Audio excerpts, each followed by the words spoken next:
Edition of CNN Go, Wednesday on CNN, in association with Korean Air.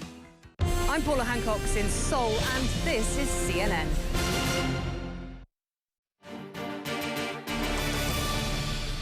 Stock markets sink as the deadlock in the U.S. enters a new week with no deal in sight. I'm Maggie Lake in New York, Nina DeSantos is in London, and Pauline Chu is in Hong Kong. Welcome to World Business Today.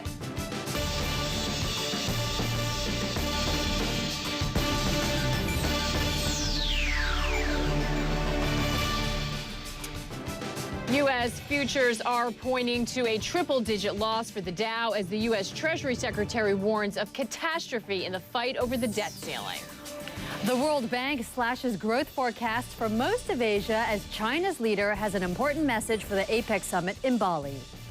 And prepare to be dazzled. Big money bids for this 118-carat white diamond. And some pretty big and expensive wins as well. We enter the multifaceted world of investing in diamonds. Well, Wall Street had been hoping for some progress over the weekend in the battle over the U.S. budget, but Republicans and Democrats remain as divided as ever about how to end the partial government shutdown. And equally worrisome, Congress is no closer to raising the debt ceiling. Treasury says there are only 10 days to go before it runs out of options to keep paying the bills. U.S. President Barack Obama is demanding that Congress pass a clean bill to raise America's borrowing limit by October 17th. But Republican John Boehner, the Speaker of the House of Representatives, says there will be no raising of the debt ceiling until Mr. Obama and Senate Democrats negotiate. Treasury Secretary Jack Lew says there is no time to waste. He's warning of unthinkable consequences if Congress does not act.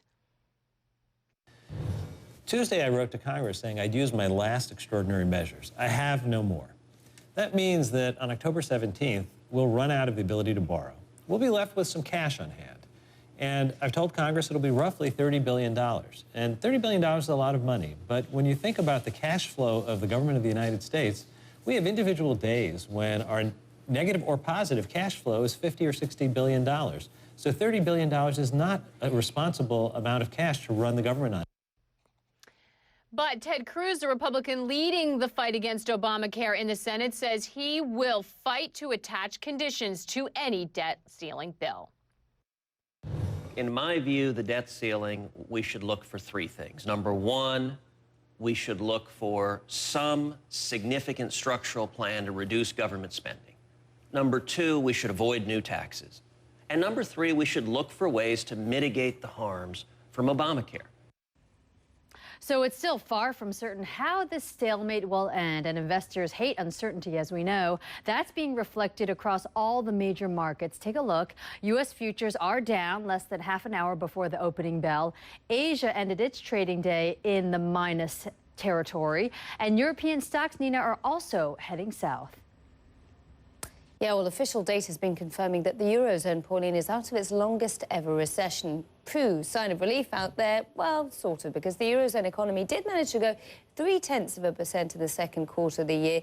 That is not much better than a previous estimate, so it's in line with expectations and more or less unchanged on the preliminary reading, as I was saying, just up 1/3 Still positive growth nonetheless. James Shug is a senior economist at Westpac, joins us now live from their offices on the other side of London. Great to see you, James, as always, a friend of the show. Hi there. Now, if we take a look at what's going on in the United States, and then we take a look at what's going on in the Eurozone, 0.3%, it isn't fireworks, and of course it could get derailed by the shutdown in the United States. Well, I think there are other factors that could derail the European growth story. The third quarter, for example, the quarter just finished, we suspect the economy may have just grown between 0 and 0.1%. We actually get figures tomorrow for German exports and orders, and on Wednesday for industrial production.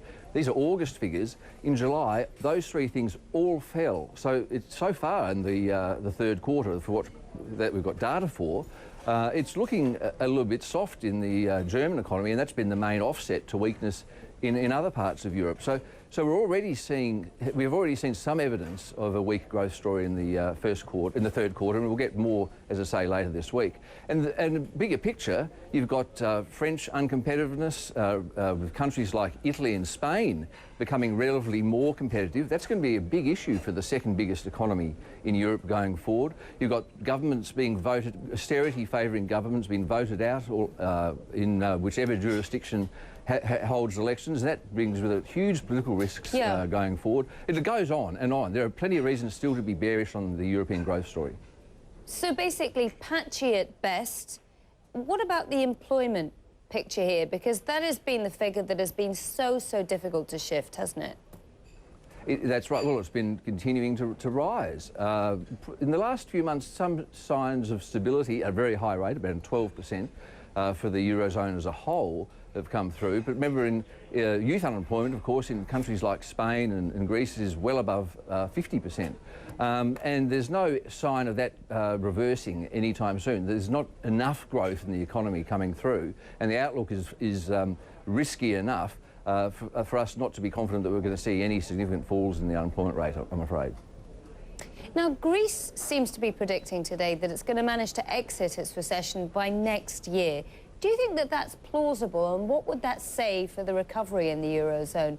Bailouts eventually behind us? Apparently there's a third one on the cards for that country. Look, that's the most optimistic scenario that you could imagine. Our sense at Westpac is that with the broader European growth story, subject to significant downside risks that the European Central Bank constantly reminds us of, and some of those risks likely to crystallise, that the growth story in the rest of Europe won't be helpful for the Greek growth story. And our sense is that with Greek debt unsustainable, it's at 176% of GDP, Greece is going to be in the news, but not for good reasons, in the news again before too long, I'm afraid. All right, James Shugg there joining us from Westpac on the other side of the City of London. Thanks so much for your views today on News of the Eurozone. Expanding, but as we were just saying before, at the same pace as expected and at the same pace as the preliminary reading. All the uncertainty surrounding the budget standoff currently underway in Washington has, as you'd imagine, weakened the US dollar over the recent days. At the moment, the euro is currently buying you around about $1.35, as you can see there on the chart behind me. That's more or less unchanged so far this session. And the British pound and the Japanese yen are yet again both strengthening further against the US dollar. The British pound now at 160. We really have seen sterling soar over the last couple of weeks as that stalemate in Washington continues, Pauline. And Nina, as the U.S. edges closer to running out of money, other countries are watching this situation closely, especially those who hold huge amounts of U.S. treasuries. The biggest foreign holder of U.S. debt is China. Now, in July of this year, it held almost $1.3 trillion of U.S. securities. Japan holds $1.1 trillion in U.S. debt. Now, other major investors include a group of 6 Caribbean banking centers right here, like the Bahamas and the Cayman Islands, who some experts believe actually are hedge funds that don't want to reveal their positions, so they are there in the Caribbean. Now, there's also a group of 15 oil exporting nations from across the Middle East, Africa, and Latin America. And then Brazil rounds out the top 5, Nina. And the reason why they hold on to those US government bonds is obviously because the dollar is the de facto world reserve currency. They see it as being the safest investment because the United States is one of the largest economies in the world. And as such, you'd have thought, well, it wouldn't default on its debt or at least risk its credit profile. Well, let's have a look at how the 10-year treasuries have been responding to not just what's going on in the government shutdown, but the deadline that's looming 10 days from here on, which is the budget ceiling, because that could raise the spectre of a US default. So as you can see, this is the main 10-year note in the mid-range of the 2 to 30-year treasuries. And what I want to show you here is that it has actually started to tick up quite sharply in the last 6 months or so. Back on May the 2nd, these treasuries were yielding only around about 1.66%. So people weren't getting an awful lot of return for their investment, but they were getting safety at the time. Well, take a look at that. Since then, they've come up even in excess of 100 basis points. That's around about 1%. Currently hovering, as you can see here, around about 2.7 at the moment. The yield on treasuries is used as a basis for many other interest rates around the world, including wholesale lending and, crucially, US mortgages. So the higher yields do naturally have a knock-on effect for the US housing market, which has been a pillar of the recovery so far, Maggie. So even if the Fed doesn't move on interest rates, this kind of yield curve does cause some concern. It certainly does, and that's exactly what the Fed was talking about after their last decision. Let's circle around to the other big worry, and that is, of course, what's going on in Washington, the congressional standoff. Senior White House correspondent Brianna Keeler joins us now live. And Brianna, I think all of us left on the weekend hoping that there'd be some progress. Every time we talk, we're in the same situation. Nothing's happening. That's right. No progress, no movement. And Maggie, there aren't even discussions going on. Right now, this partial shutdown that's currently underway, well, the economic effects of it are really starting to pale in comparison to the projected effects of a default. 10 days away from a possible economic disaster, the White House and House Republicans are as far apart as they've been. We are not going to pass a clean debt limit increase. House Republicans continue to demand concessions as President Obama still refuses to negotiate on the nation's borrowing limit. The United States is set to default on October 17th if Congress doesn't raise the debt ceiling. I'm telling you that on the 17th, we run out of our ability to borrow, and Congress is playing with fire. In a rare Sunday show interview, House Speaker John Boehner shifted, backing away from defunding or delaying Obamacare as an add-on to increasing the debt ceiling or funding the government. Instead, he wants entitlement reform. My goal here is to have a serious conversation about those things that are driving the deficit and driving the debt up.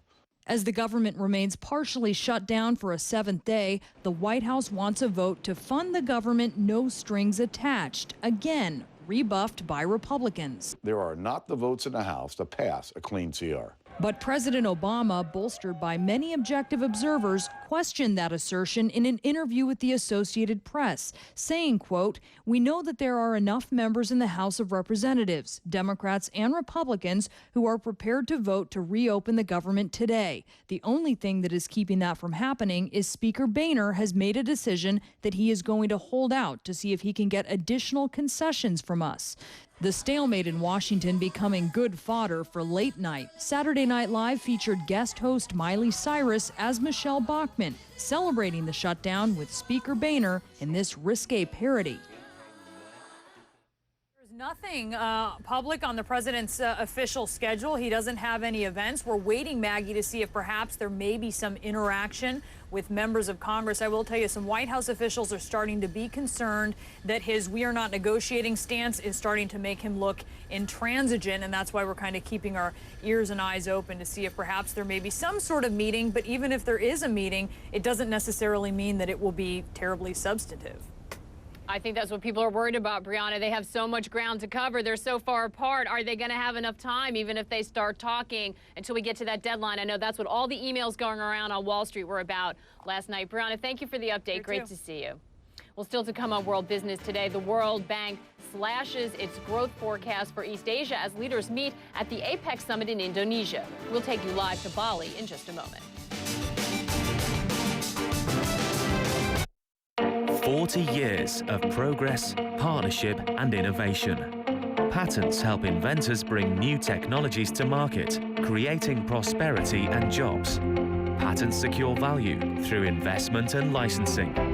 Patents reveal the state-of-the-art, with millions of technical solutions free to access through our databases. Innovators strive for a better world. The European Patent Office supports them.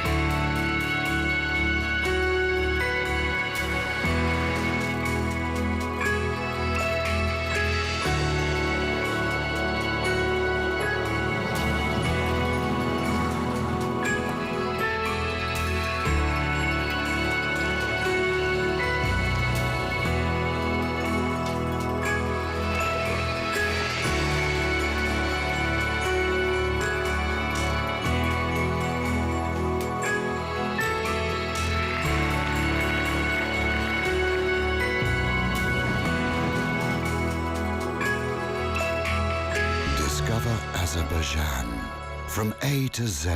It's a new dawn in Africa, and our enormous potential and opportunities are being harnessed by one bank. UBA, United Bank for Africa, stands strong as the bank of choice for Africans and Africa-related businesses, uniting African people and businesses with the world. So, make the wise choice today. Bank with UBA, Africa's global bank.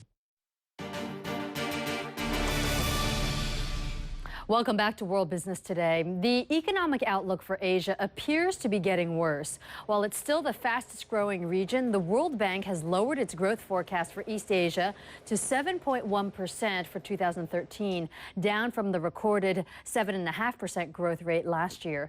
Much of the trimming is due to slowing growth expected in China as the country shifts from an export-oriented economy to focus on domestic demand.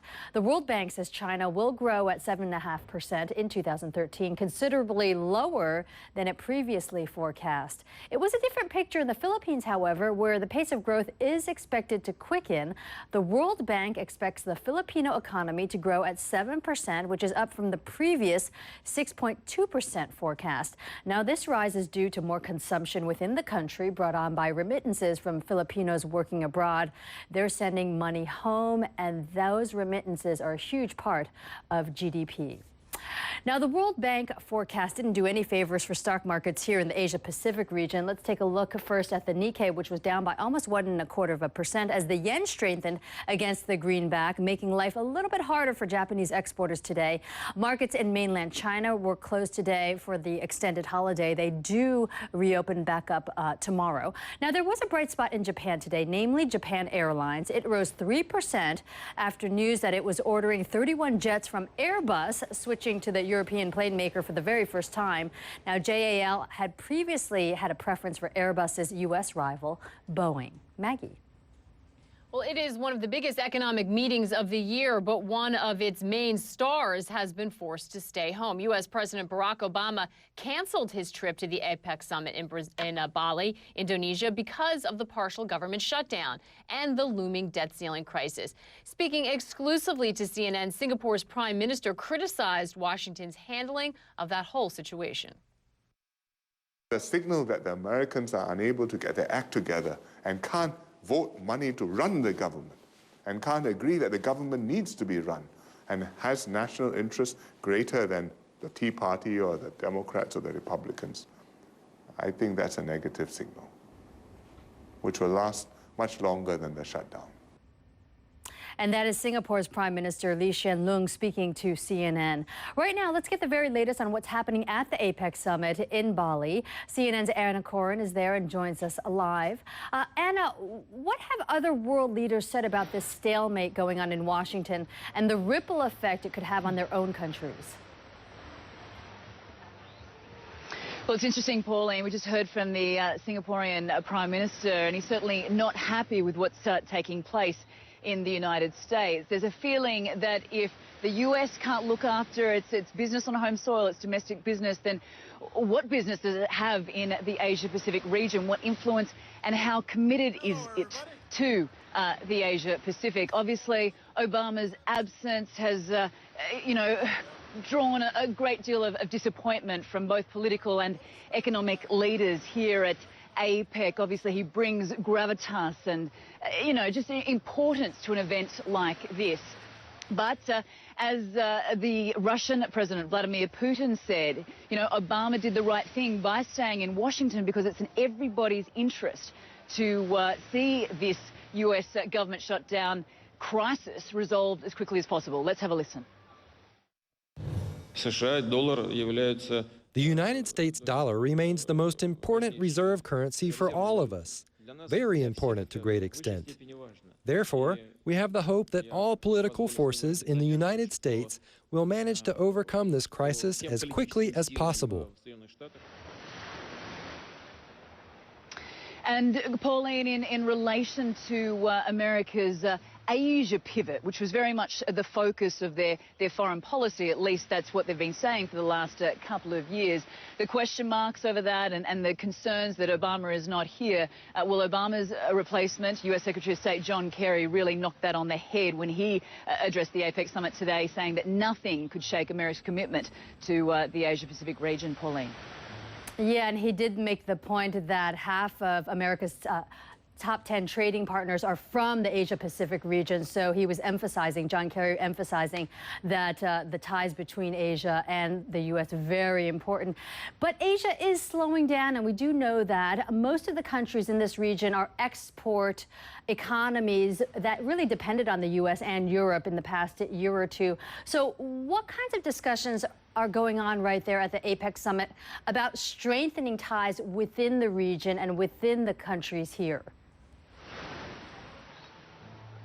Well, look, that is very much the crux of the APEC summit. It's bringing 21 countries together and really trying to nut out these problems so as to reduce trade, tariffs and barriers and to, I guess, make it a lot more easier for these countries to do business.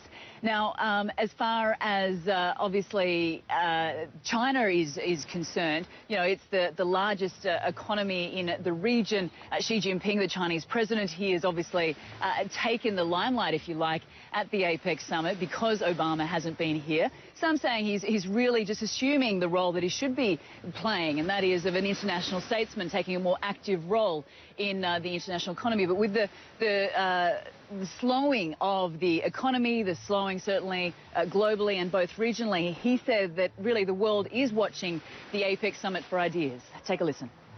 The world economy is still struggling for recovery, and the Asia-Pacific economy, while enjoying good momentum of growth, it is confronted with new challenges. People around the world are looking to the APEC management to give new impetus to regional and global economic growth. Now, while the United States might be a little bit uncomfortable with the role and the limelight perhaps that China is receiving at the APEC summit, you know, some say that this is perhaps a sign of things to come, Pauline. All right, Anna, thank you very much. Anna Corn, they're on the ground there covering the APEC summit in Bali. We appreciate it. Nina. Well, speaking of Asia-Pacific, typhoon season is on in East Asia these days. We'll have the latest as Typhoon Fito lashes China's coast. You're watching World Business Today. Do stay with us. The Energy Group, one of Africa's most diversified corporations, delivers prosperity to growth regions in Africa. With a portfolio incorporating key sectors, which include furniture manufacture, media, insurance in Abuja, Dubai and London, and education in Sao Tome and Principe. The Energy Group, building business in Africa and beyond. Watch the greatest players on Earth. Enjoy the greatest weekend on Earth. See history being made. The race ends here in Dubai. Register for tickets at www.dpworldtourchampionship.com.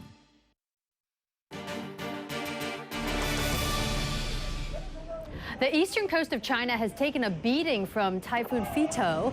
The storm came ashore on Monday morning in Zhejiang province near Shanghai. It had winds as strong as 150 kilometers an hour and drenching rains. Fito battered Japan's southern island of Okinawa on late Saturday. The storm caused transportation to be disrupted in and around Shanghai. Flights were also canceled in northern China, but for a different reason. Samantha Moore is live at the International Weather Center with details. And Samantha, should we be expecting a lot more problems?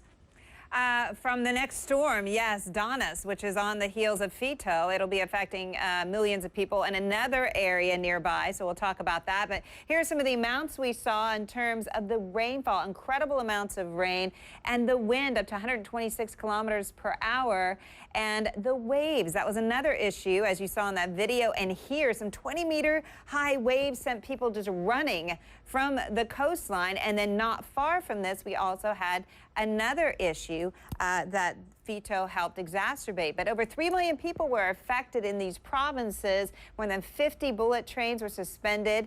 And also we had so many flights canceled, dozens of flights in Hangzhou and Wenzhou at these airports due to the fact that we had the storm moving in and also have flooding on the highways causing problems. And then fog and smog and the air quality actually helped limit visibility in this region, partially because of Fito. We already had poor air quality here near Beijing and in many of the provinces nearby. And then we had Typhoon Fito moving in, and that actually causes the air to sink here. So what it does is it locks down the atmosphere, and you don't see the mixing. So the air quality continues to worsen. So we had terrible haze across parts of the region, very heavy smog, limiting our visibility down to less than a kilometer. In fact, it was very unhealthy here as well. And of course, we had Golden Week going on. It was getting ready to wrap up.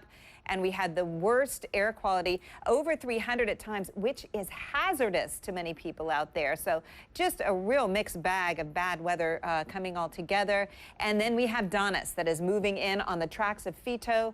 Now we have max sustained winds of 230. You add that to the forward momentum, and you have a super typhoon if you happen to be in this quadrant of the storm. This one is started out the same path, Pauline, but it looks like it's going to be heading more to the north in 24 hours, entering the Korean Straits. We'll watch it for you.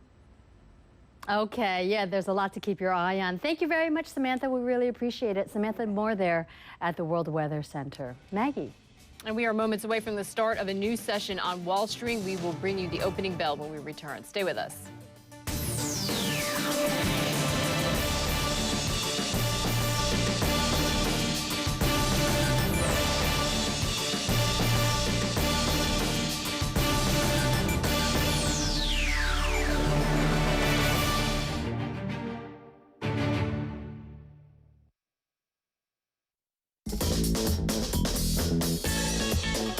Welcome to the land where the sun never sets. Where 1,000 cultures tell a fascinating story. Where 1,000 recipes leave you asking for more. Where untainted nature warms your heart. Let yourself go in a country that feels like a dream. Extraordinary, fascinating Nigeria. No wahala.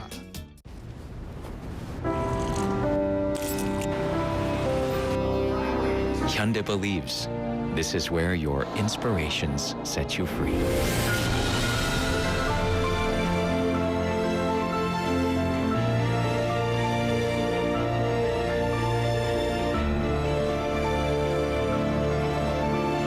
Hyundai makes every drive brilliant.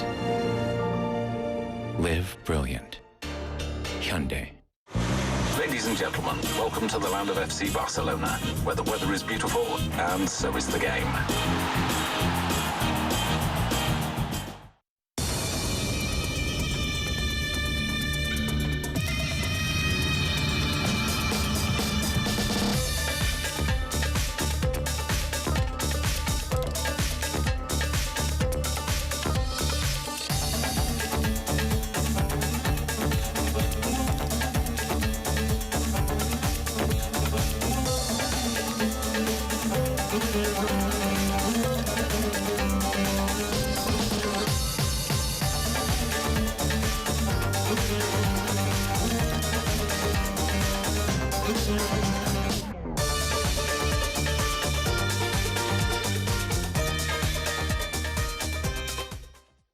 The weather was brought to you by Qatar Airways, proud partner of FC Barcelona.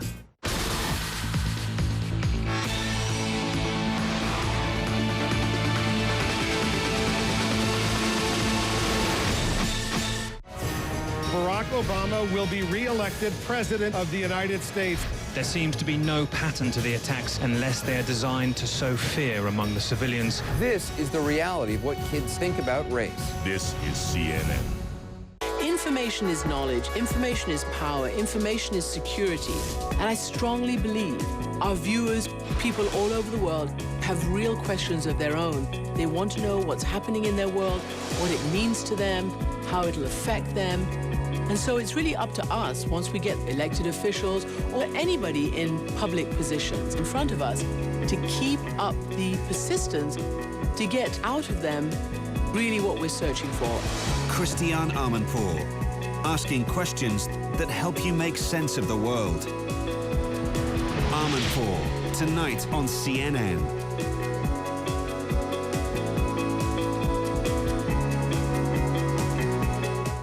I'm Jim Bolden in London. This is CNN.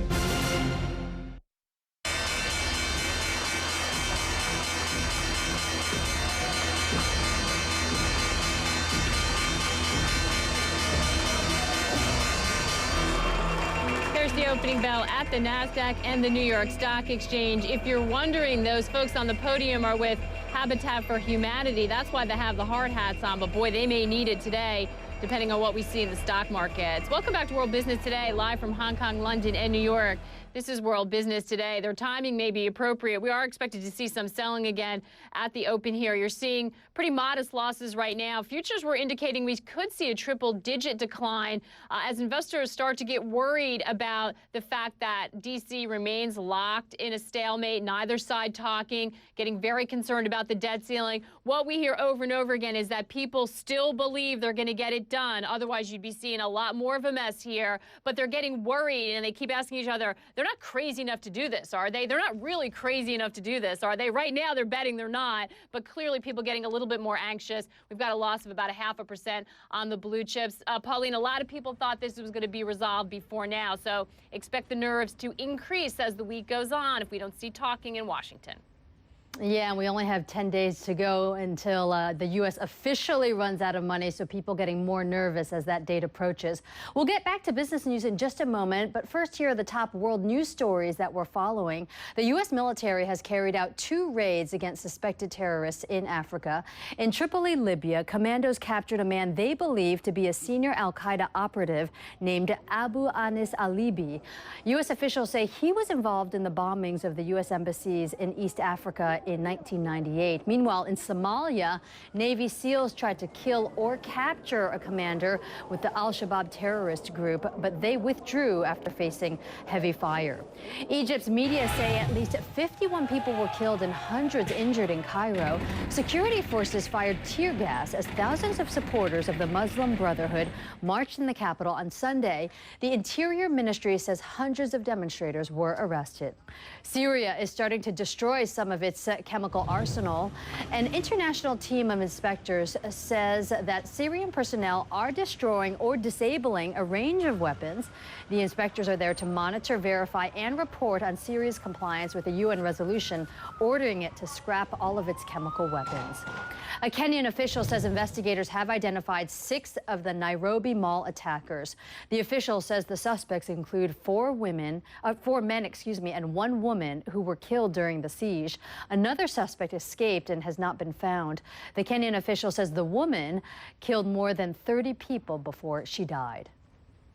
Let's head over to Wall Street now for a closer look at how things are shaping up in the early going. Zane Asher is standing by at the New York Stock Exchange. And Zane, as we expected, we are seeing a triple-digit decline, down almost 150 points. Not only do we have Washington to worry about, but we're heading into earnings season, aren't we?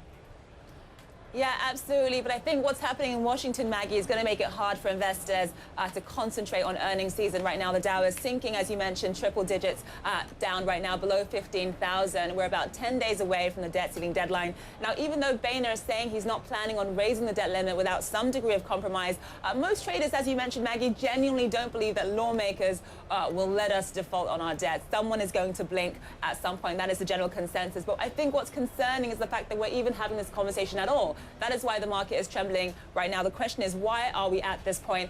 All the regulating in Washington, as I mentioned, is going to make it tough for investors to focus on the other thing that's going on this week. Of course, third quarter earnings season kicking off this week. The first company to the table is aluminium maker Alcoa. out after the close tomorrow. Now, Alcoa left the Dow Industrials about 3 weeks ago, so it's not necessarily as much of a gouge as it once was, but we'll still be watching it closely because it certainly does give us a general sense of the global economic health right now. At the end of the week, we start getting financials, the beginning with JP Morgan and also Wells Fargo on Friday. The expectation, though, is that the big banks' earning won't be so great this time around. Analysts think the demand for their mortgages could have taken a hit as interest rates went up in third quarter.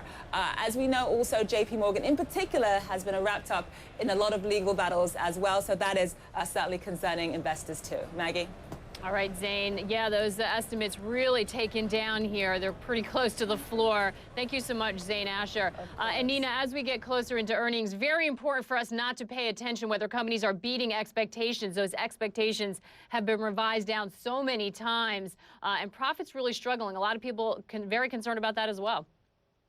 Yeah, and the real thing that you hear time and time again from CEOs out there is, well, you know, we need certainty to be able to plan. We need certainty out there on the economic and political front to hire people over there. Well, the shutdown in the United States, as you'd expect, has been taking its toll on the European markets. I've just fished something out of my inbox here, which is a report by BNP Paribas estimating that some of these world markets could fall by 15% by the end of the third quarter, if indeed this situation isn't overcome. The final figures for the Eurozone second quarter GDP are also coming out today. They came out in line with expectations, growth of just 0.3%, so okay, but nothing to write home about. One of the markets that's continuing to tank is the Zurich SMI. This market already fell by in excess of 1% in Friday's session, and the reason for that is because regulators over there have announced that they're opening an FX probe, which could involve some of the world's biggest banks, a number of them listed in Switzerland. So that continues to be another downbeat part of sentiment, Pauline.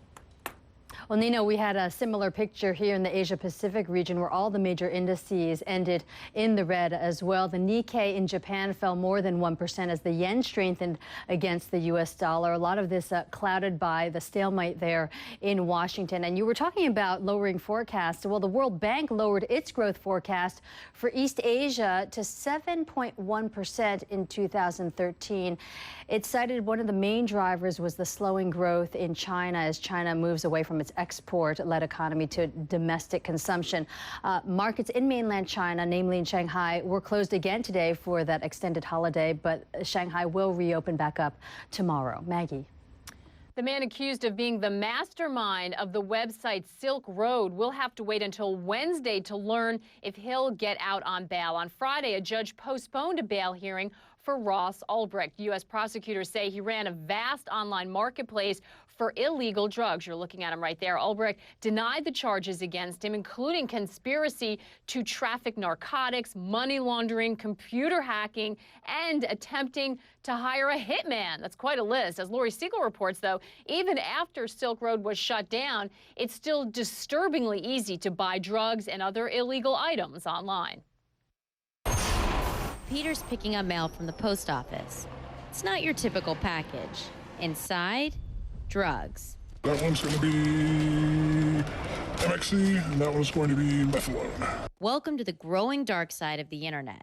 In a couple of clicks, drugs on your doorstep. Peter, whose name has been changed, asked us to obscure his identity. It's basically powdered mushrooms, and you can just go here and you say, hey, I want to buy 250 milligrams of it, and you click the buy now thing. Like any other place you're buying something online, you end up with a shopping cart, and then you click the checkout button. But the feds are cracking down. This week, online drug market Silk Road was blocked, and its alleged leader arrested. Peter's familiar with the site. Things I've bought are generally psychedelics, mainly LSD, because that's the hardest one to find on the street. Users sign on through Tor. It's an anonymous network where the only payment accepted is Bitcoin, a virtual currency worth real money. The idea is that it's just not traceable. It's not traceable if you do it correctly, but if you do things like buy Bitcoins on the street or things like that, it basically becomes untraceable and anonymous. Silk Road specialized in drugs, but as Peter shows us, the internet gets even darker. There are other sites that haven't been shut down. Here's one. It's the same kind of thing. There's a drug category, and you can, from different things, if you're interested in looking for LSD, you go and you select the LSD thing. Apparently on this site, you can literally buy guns. AK-47, AR-15. We were also shown screenshots of sites advertising hitmen. They promised a kill for Bitcoin compensation. Peter's never given that one a test drive. He only used Tor to buy drugs, often on Silk Road. Now that it's gone, you bummed? I mean, yeah. It's not necessarily an endgame. They killed a server. They didn't take down, the technology that's used to make this happen. A game of whack-a-mole in the dark corners of the web. What do you think the outcome will be of Silk Road officially being taken over by the government, being taken down? I think people are going to be pretty fearful of using those kinds of services for a while. And I imagine there will be discussions on what happened, what went wrong, how to improve on it. And later on, newer versions that have improved in some way will pop up and regain the trust that's probably dissipating right now. Lori Siegel, CNN Money, San Francisco. Coming up next on CNN, we'll debut a new feature on World Business Today. An executive innovator, we'll get to know the pioneers and personalities in business. First up, the president of Lexus International talks about where luxury and lifestyle intersect.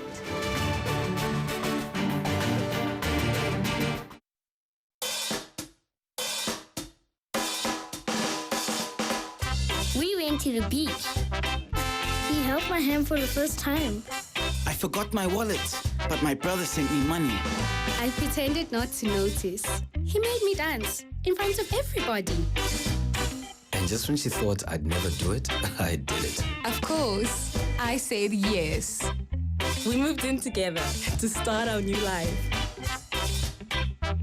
Soon, we had a little one on the way. And we were the proudest parents. With the most adorable baby. Our days were full of dancing. Even when the airtime demands began. The children kept discovering the world.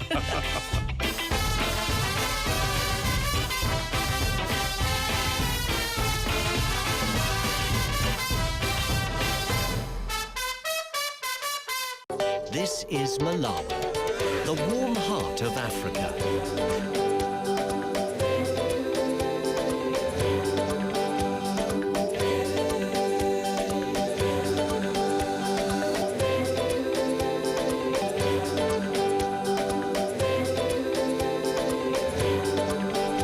Adventure with your heart and soul in the warm heart of Africa. Destination Malawi. Witchdeck Roofing, changing the roofs of Africa. Powered by AHI Roofing New Zealand, pioneers of stone-coated roofs around the world. AHI Roofing is owned by Fletcher Building, which has over 100 years history in producing building products of excellent quality. Fletcher Building became the largest company listed in the New Zealand Stock Exchange in 2010.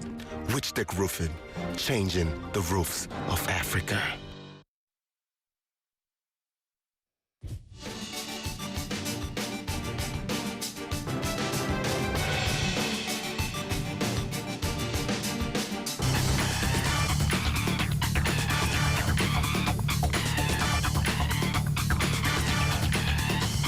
Today, we're launching a brand new series here on World Business Today. It's called Executive Innovator. Every other Monday, we'll introduce you to industry pioneers, CEOs, and creative business people from around the world. Our first stop, Tokyo. We sit down with the head of Lexus International.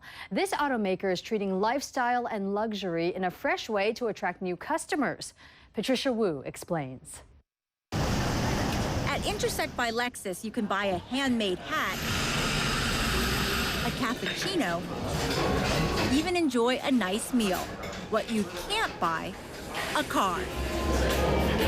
This Tokyo shop and cafe are part of a new concept launched by Toyota's luxury brand to redefine its image and capture new customers. We are not selling our cars here. This is the place for our future customers to get the worldview of the Lexus brand. Intersect is an innovative marketing strategy, a big departure from the traditional showroom. Lexus wants visitors here to imagine how a Lexus car will change their lifestyle. So they sell high-end products by Japanese craftsmen, host events with local designers, and serve food and coffee. It's a play designed to help jumpstart a brand that's had a bumpy few years. Lexus topped luxury sales in the United States for 11 years, but it lost the crown in 2011 when a series of natural disasters disrupted production in Asia. At the same time, the company's battled a perception in both Japan and the United States that it's a stodgy, even unhip choice compared to its European rivals.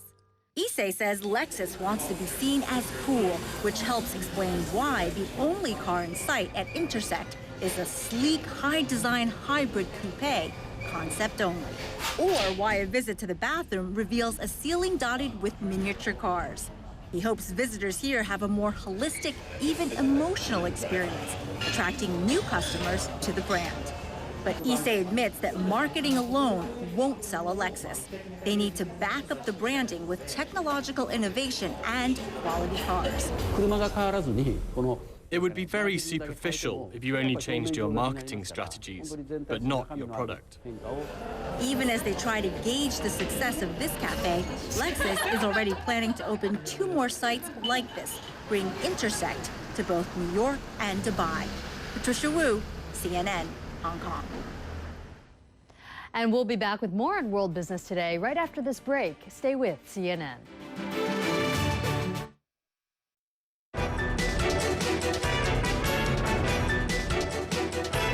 Executive Innovator is brought to you by Panasonic. The Economist's events, hosting the EU Balkan Summit, which aims to demonstrate ways in which the Balkan countries can pave the way to recovery and growth. Don't miss the opportunity for an open dialogue with politicians, decision makers, businessmen, and key analysts from the region. 17th and 18th of October, Sofia, Bulgaria. This is Malawi, the warm heart of Africa.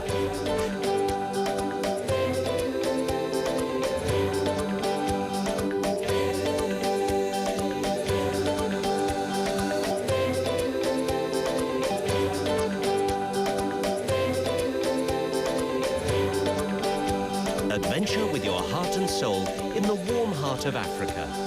Destination Malawi. Connect the world, weeknights on CNN. They have navigated murky markets, made daring moves, and reaped the rewards. In business, they know what they're doing and where they're going.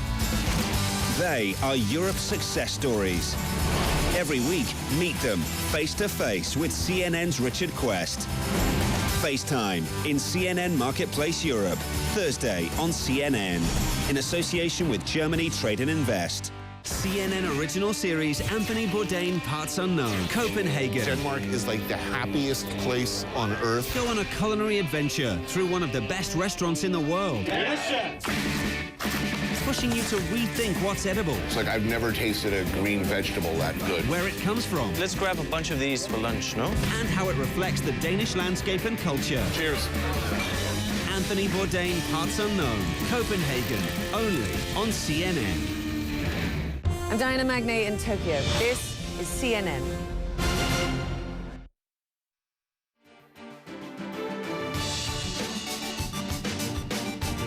You are looking at Central right here in Hong Kong on this Monday evening as we pull out and we see Victoria Harbour. And there's a lot going on here in Hong Kong today. Sotheby's is marking 40 years in Asia with the largest and most expensive auction it has ever staged in Hong Kong. And today, the most brilliant gems went on auction.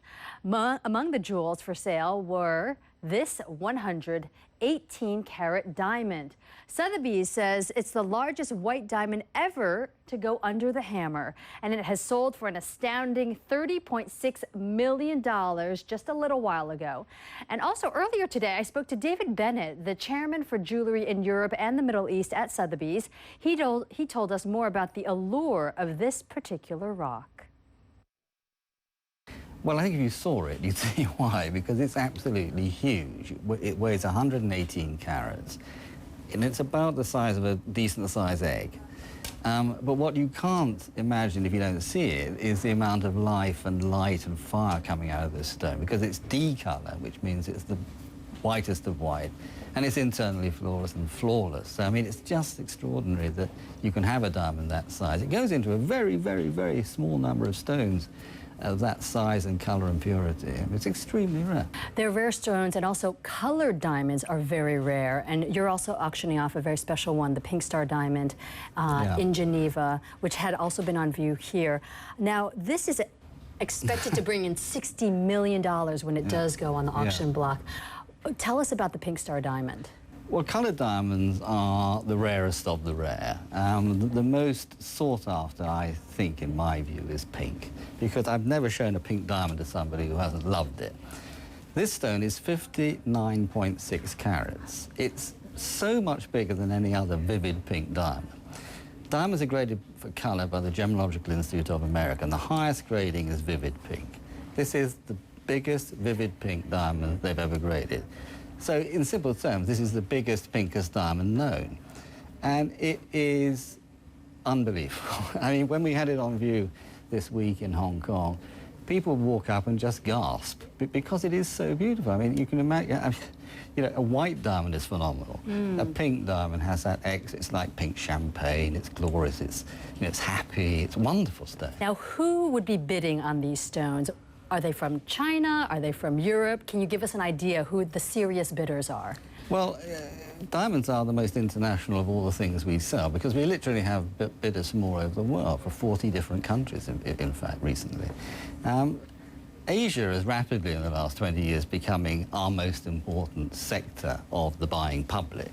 And in fact, recently they're accounting for over a third of our buying public. So the reason it's here is as a recognition of the importance of this part of it, and also it's our 40th anniversary year in Hong Kong. So that's why. The buyers could be anybody. It could be anybody who wants to buy the rarest of the rare. It could be people who just simply adore diamonds, and there are people like that. And also some people, you know, put them and buy them for an investment. Well, a good investment if, of course, you can afford it. But besides the price, there are some other factors that you should consider before putting your cash into sparklers like these. A kiss on the hand may be quite continental, but diamonds are a girl's best friend. A song made famous in the movies. In the markets, if you find the right kind of diamond, it can be an investor's best friend too, according to dealers at this year's International Jewellery Fair in London. Appreciation is really strong in the diamond. Okay, we're talking about, I would say maybe around 6-7% a year. So, all depends on its size. Yeah, if fighting against the inflation, I think this is a perfect solution. Buy yourself a diamond. Is it a better investment than gold? It's more expensive, but it's more stable. You see fluctuation of the prices on the gold. You can see it. The prices of gold recently went down 30%. And not on the diamonds. Diamonds steady going up. However, experts caution it can be difficult to get clarity on pricing, which makes them harder to value than other commodities.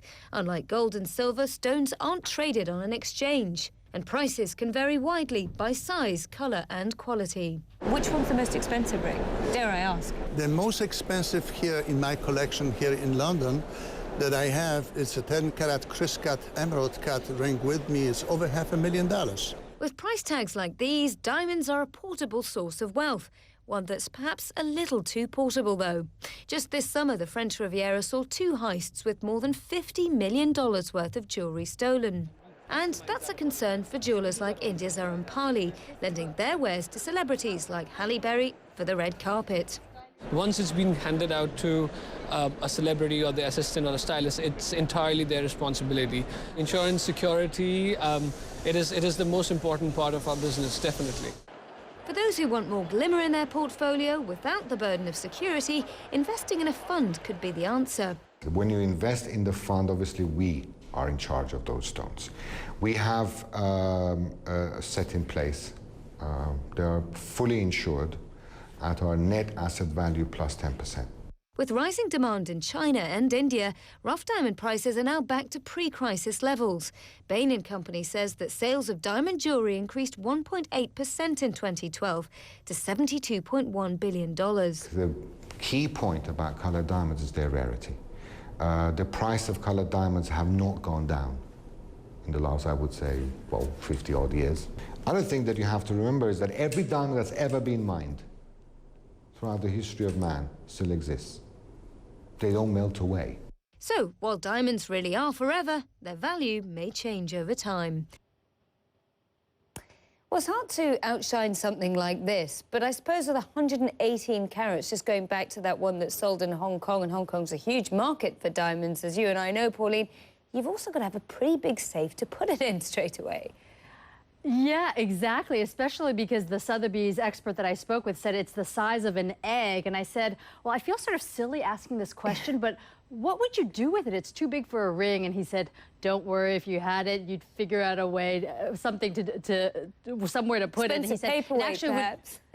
Yeah, exactly. He actually said it could make a very nice necklace. But, you know, he did say that for some people it is an investment and they will put it away in a vault because it's a hard asset.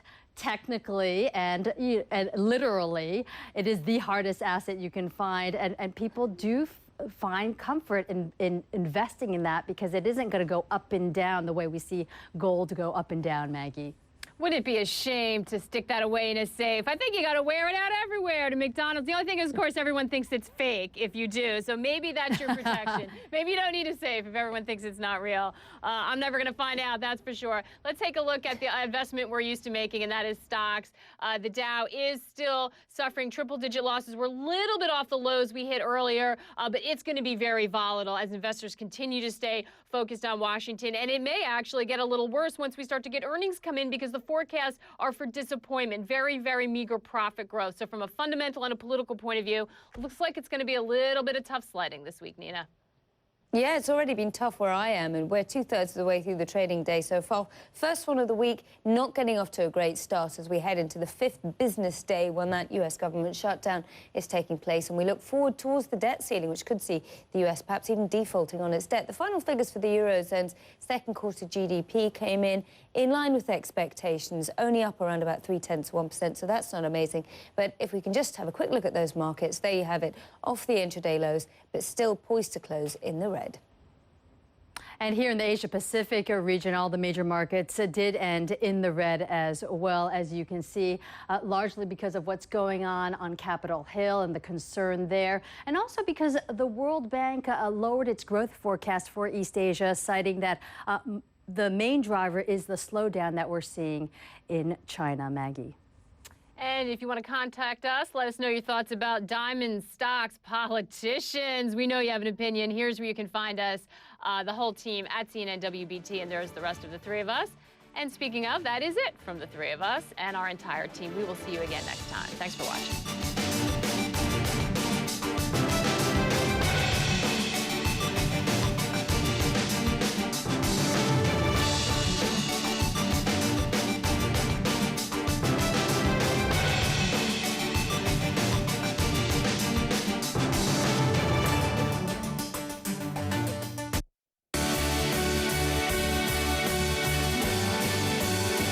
Positive Transformations in association with Kirloskar. This is the deepest submerged tunnel ever built in the world. It's 1.4 kilometers long and depth is 56 meters underwater. Now people are moving from one side to other side, mostly using the bridges with their cars or public transport. There are too many buses and cars and makes a very big congestion. With this project, these congestions will end. The transportation means improvement in trade and also the improvement on the social life of the people. So 1 million passengers per day to travel will ease the life of citizens of Istanbul. My mission is to get the viewers to understand the world around them. People are starved for news about the world and context about the world. The show is able to appeal to people at every level. Fareed Zakaria GPS, Sunday on CNN.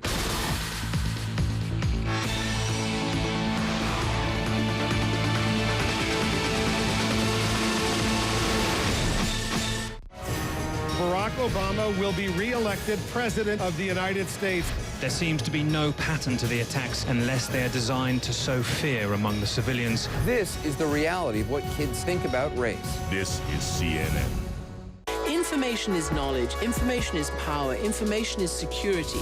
And I strongly believe our viewers, people all over the world, have real questions of their own. They want to know what's happening in their world, what it means to them, how it'll affect them. And so it's really up to us, once we get elected officials or anybody in public positions in front of us, to keep up the persistence to get out of them really what we're searching for.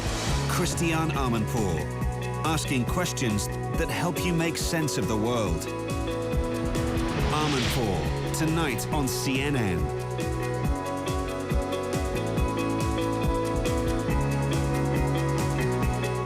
I'm Vladimir Duterte in Lagos, Nigeria. This is CNN.